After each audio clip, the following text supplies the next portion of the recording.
C'était une coïncidence. Parmi ces détenus qui, malheureusement, il y a mort d'homme. Malheureusement, cette mort d'homme est arrivée dans un commissariat.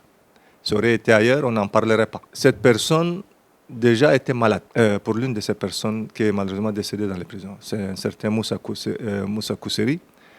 Il est aussi connu de nos services. Je ne parle pas sur les morts, mais il n'a pas été arrêté comme ça. Il y a des causes, c'est un récidiviste. Le commissaire a constaté qu'il souffrait. On a appelé quand même, on a fait la procédure, on a appelé le procureur général qui a constaté que cette personne n'est pas décédée dans un commissariat, mais elle est décédée à l'hôpital. Il faut le dire. La seconde personne, c'est la même chose. Semble-t-il qu'il s'est fait cogner lui-même la tête sur le mur. C'est parce qu'il pense qu'il doit être déféré à la justice.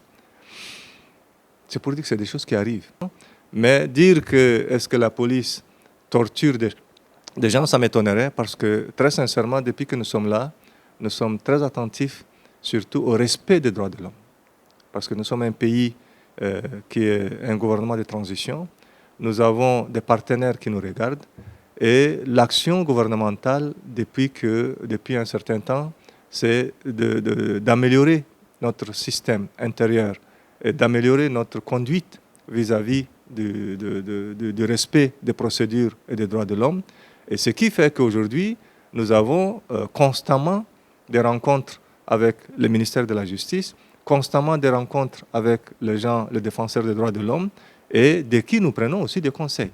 Aujourd'hui, nous avons instruit la Direction générale de la police, qui à son tour a relayé nos instructions pour dire que quelle que soit la faute commise, un prévenu ne doit pas dépasser le délai légal pour qu'il soit déféré au parquet.